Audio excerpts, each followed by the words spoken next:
Yo le bon Annyeong, j'espère que vous allez bien. Alors aujourd'hui on va parler autre chose que de la K-pop et de la Corée du Sud, puisque l'on va parler d'un manga que j'ai découvert qui s'appelle Green Mechanic. Mais vous allez me dire comment je passe de la K-pop à du manga, Cebu, explique-nous. Alors en fait depuis plusieurs mois je travaille avec un magasin suisse qui fait beaucoup de produits sur l'Asie, que ce soit de la K-pop notamment, et c'est pour ça qu'il travaille avec nous, mais également sur des petits mangas. Donc voilà, ce magasin s'appelle Bulle d'Asie, il se trouve en Suisse, et en fait un jour pendant que je discutais avec eux sur Skype, ils m'ont dit on est en train d'accueillir une mangaka française qui vient de faire son premier manga Green Mechanic, et ils me demandent si ça m'intéresserait d'avoir un manga dédicacé par cet artiste. Alors clairement moi je ne suis pas très manga, hein. Je découvre très peu de mangas dans ma vie. J'ai découvert Great Teacher Onizuka il y a quelques années, j'ai découvert l'Attaque des Titans il y a quelques mois, et donc je me suis dit bah écoute, pourquoi pas, envoie-moi un exemplaire dédicacé par l'artiste, comme ça je vais lire et puis je ferai une petite vidéo review sur ma chaîne YouTube. Donc comme vous allez pouvoir le voir, j'ai une petite dédicace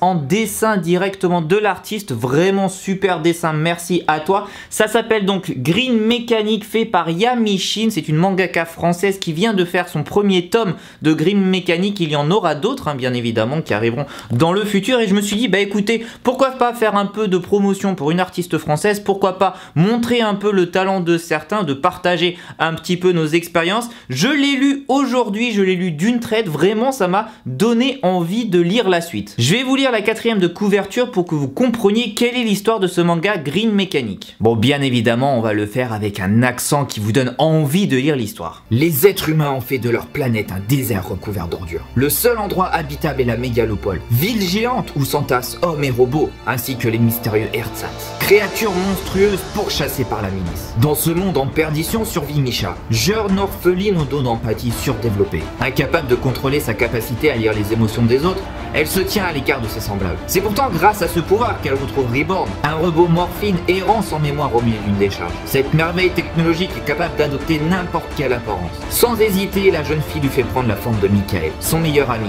dont elle est sans nouvelles depuis qu'il a été enlevé par un groupe d'Ersatz il y a 10 ans. D'où viennent ces créatures? Que deviennent ceux qu'elle capture? Nul ne le sait. Pour retrouver son compagnon, Misha rejoint les renforts, un groupe de guerriers et d'enquêteurs hors pair. En échange de leur aide, elle met à leur service ses capacités psychiques et son aptitude à faire de Reborn une armure surpuissante. Le combat pour la vérité commence. Donc déjà, rien qu'en lisant la 4e de couverture, ça donne envie de lire ce manga post-apocalyptique, des humains, des robots et des créatures un peu étranges, les Ersatz. En lisant la 4e de couverture, je pense un peu à l'Attaque des Titans, c'est un peu pareil, un monde complètement détruit où ils se retrouvent tous dans une mégalopole avec des créatures à l'extérieur, humains, créatures, on ne sait pas, on ne sait rien sur eux. Alors bien évidemment, je ne vais pas vous dire toute l'histoire de ce premier tome, mais vraiment ça m'a donné envie. On découvre des personnages, on découvre des robots qui découvrent des sentiments, il y a du combat, il y a de l'action, ils doivent combattre les Ersatz, mais en même temps, est-ce qu'ils ne peuvent pas les aider? Franchement, pour une mangaka française, je trouve qu'elle a vraiment trouvé son style, que ce soit au niveau du dessin, que ce soit au niveau de l'histoire, que ce soit au niveau des dialogues. On sent parfois la petite patte française, et ça fait du bien. Les dessins sont vraiment magnifiques, hein, je vous en fais passer un petit peu pendant la vidéo. Et franchement, je trouve que c'est hyper sympa de pouvoir un peu, bah voilà, peut-être communiquer à propos de françaises qui, grâce à leur talent, créent des histoires, créent des mangas malgré le fait qu'elles ne soient pas japonaises. En tout cas, moi j'ai mon petit tome 1 dédicacé par l'artiste, et ça fait vraiment chaud au cœur. J'ai hâte d'attendre, en tout cas j'ai hâte de voir le tome 2, car la fin du tome 1...